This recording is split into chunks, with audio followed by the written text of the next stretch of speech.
머리가 아프면 아무래도 내 머릿속에 무슨 문제가 생긴 것은 아닌지, 내 뇌에 이상이 생긴 것은 아닌지 걱정이 되는 것은 정말 당연한 일입니다. 근데 문제는 우리나라에서 진료를 받지 않고 그냥 뇌 CT, 뇌 MRI를 반복해서 촬영하는 분들이 꽤 있으시다는 거예요. 그래서 이번에 검진 때 종종 물어보시더라고요. 내가 지금 두통이 있어서 검진 때마다 CT 찍고 MRI 찍고 다 하는데 두통이 계속 지속이 된다. 대체 왜 그러는 거냐? 근데 그거는 사실 굉장히 당연한 일입니다. 대부분의 두통은 사실 영상의학적 검사로 아무것도 나오지가 않아요. 그래서 오늘은 영상의학적 검사에 아무것도 나오지 않는 두통에 대해서 설명을 드리겠습니다.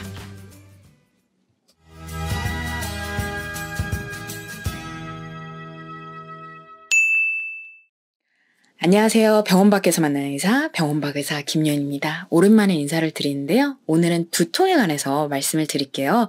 예전에 두통에 관해서는 이미 영상을 2개 남겼었는데요. 첫 번째 영상은 두통이 있을 때 응급실에 갔는데 CT를 이미 찍은 상황에서도 MRI까지 필요할 수 있는 이유에 대해서 말씀드렸습니다. 간단히 정리하면 CT랑 MRI랑 보고자 하는 목적이 좀 달라서 그래요. CT에서는 뇌 출혈이 훨씬 더 잘 보이고 간단하게 진행할 수 있지만 뇌 MRI를 통해서는 뇌 경색, 즉 피가 잘 안 통하는 것을 조금 더 잘 확인할 수 있어서 그렇고요.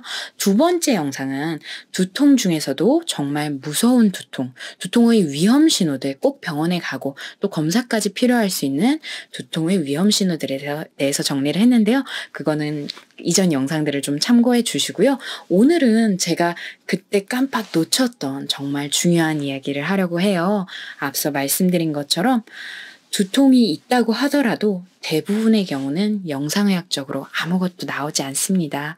그래서 말씀드린 것처럼 건강검진 CT를 내가 머리를 찍었는데 나는 머리가 이렇게 자주 아픈데 CT에 아무것도 안 나오는 거. 그래서 더 비싼 검사도 해봐요. MRI를 해봤는데도 아무것도 안 나오는 게 이상한 게 전혀 아니라는 부분이에요. 그리고 이상한 게 아니라는 부분이 CT가 정상으로 나왔다는 게 이상한 게 아니라는 것뿐만 아니라 그럼에도 불구하고 이렇게 아프다는 것도 이상하지 않은 거라는 거예요. 저희가 연구 결과도 있습니다. 두통으로 외래를 찾은 환자들 같은 경우는 영상의학적 검사를 해봤을 때 영상에 이상소견이 있는 경우가 1%가 안 됐어요. 그리고 심지어는 응급실을 찾은 환자들에 대해서도 두통을 호소한 환자들을 영상의학적 검사를 해봤을 때 이상소견이 있었던 경우는 3에서 8%밖에 안 됩니다. 그 이야기를 들으셨을 때 기억해 주셔야 하는 거는 영상의학적 이상소견이 없을 수 있다도 있지만 영상의학적 소견이 없더라도 정말 아플 수 있다는 거예요. 두통으로 응급실을 갈 정도까지 아플 수가 있다는 거고 결국에는 그랬을 때 치료는 다양하게 들어가 볼 수가 있는 거죠. 그래서 말씀드린 것처럼 영상의학적 이상소견이 있는 것은 결국 단순히 그냥 두통, 저희가 1차성 두통이라고 보통 표현을 하거든요. 1차성 두통이 아니라 2차성 두통, 뇌에 실제로 이상이 생겨서 뇌막을 자극하고 있거나 아니면 뭐 병변이 뭐 누르고 있거나 이런 부분인데요. 뭐 외상이라던가 아니면 뇌출혈 아니면은 그 종양 그리고 약물, 감염 등 여러 가지 유발 요인이 있을 텐데요. 그거는 극히 일부에 불과합니다. 나머지 두통들은 긴장형 두통, 편두통, 군집형 두통 등 굉장히 다양한데요.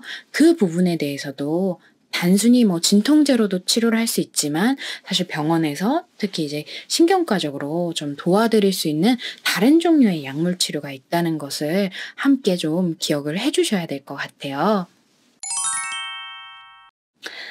말씀드린 것처럼 사실 두통의 기본적인 치료는 결국에는 증상 조절이긴 합니다. 근데 그 증상 조절 같은 경우도 하나로만 하는 것이 아니라 사실 굉장히 다양하게 시도를 해보게 되는데요. 심지어는 그 근막 동통 주사를 그 긴장형 두통에서 사용해보기도 하고 보톡스 주사를 그 편두통에서도 사용해보기도 하고 결국 환자들이 덜 불편감을 느끼게 해주는 게 1차성 두통, 특별한 유발 요인이 없는 두통에서 이루어지게 되는 부분인데요. 중요한 것은 사실 한 병원을 좀 여러 번 다녀야 된다는 게 또 굉장히 좀 여기서 포인트가 될 것 같아요. 왜냐하면은 이 병원의 약물이 안 듣는다 해서 다른 병원으로 옮겨가게 되면 저희가 배운 가이드라인대로 첫 번째 만나는 환자 같은 경우는 1차 약물을 사용을 하게 됩니다. 그래서 그 1차 약물이 안 들으면은 사실 그 다음에 2차 약물을 시도를 해야 되는데 대부분의 환자분들이 그 병원으로 다시 안 가요. 그 약이 안 들어서. 그래서 다른 병원에 가면 다른 병원에서도 마찬가지로 같은 라인에 1차 약물을 시도를 하게 되고 그렇게 반복적으로 이제 닥터 쇼핑만 하게 되는데요.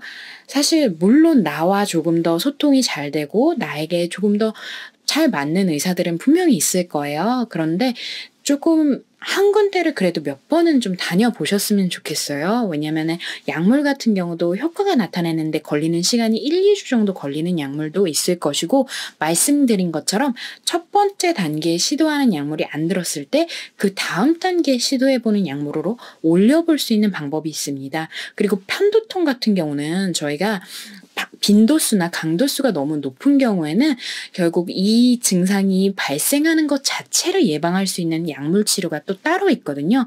증상을 조절하기 위한 약물도 일반적인 진통제가 아닌 다른 약물이 있고 그리고 말씀드렸듯이 예방적 약물 치료가 도움이 될 수 있는 경우도 있습니다. 그래서 결국 통증에 관해서는 사실 완전히 해결을 해주는 방법은 아니지만 그래도 조절을 해줄 수 있는 방법들이 여러 가지 있다는 점도 결국 내가 좀 편하기 위한 방법이니까 한번 생각을 해주시고요.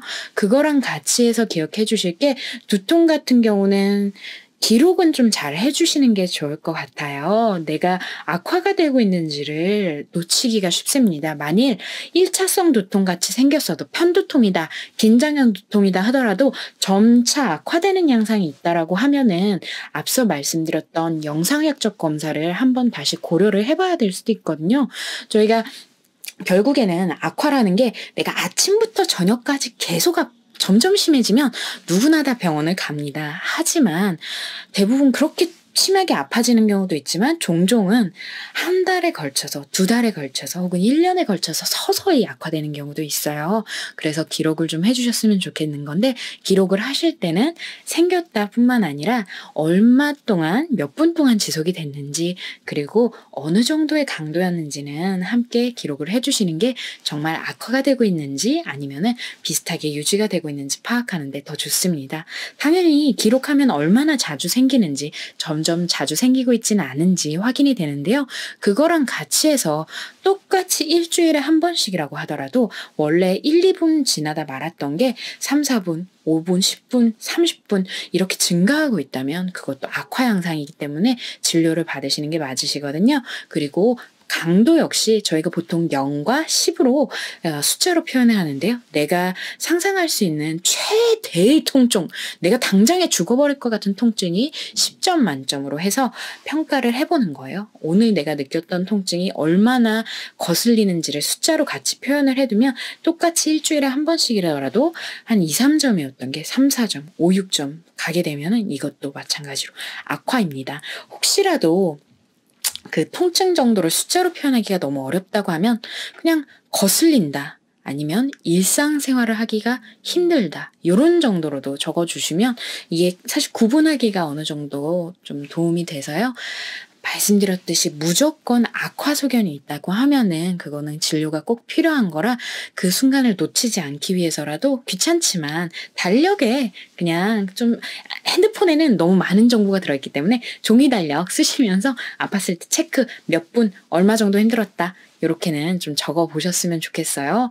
그래서 진통제에 대해서 또 이제 너무 거부감을 가지진 않으셨으면 좋겠고 왜냐면 아픈 걸 참을 필요는 없거든요. 근데 진통제의 종류별로 사실 반응이 다를 수도 있다. 그리고 내 두통의 양상에 따라서 도움이 되는 약물 치료가 진통제 이외에도 있을 수도 있다라는 부분을 기억하셔서 두통에 대한 관리는 잘 해보셨으면 좋겠습니다. 그리고 영상의학적인 의상소견이 없다고 해서 안 아픈 질환은 절대 아니에요. 그러니까 진료 한번 받아보시고 한 병원에 여러 번 가서 치료를 받는 게 제일 좋을 수도 있습니다. 네, 저는 항상 꾸준히 다녀본 병원이 있어야지 이제 내 건강 상태를 잘 파악하고 또 내 변화 과정, 내 두통의 변화 과정도 잘 기록이 된다고 생각을 해서요. 네, 이 정도 설명 드렸고 오랜만에 병원 밖에서 만나는 의사, 병원 밖 의사 김유연이었습니다. 우리 같이 건강합시다.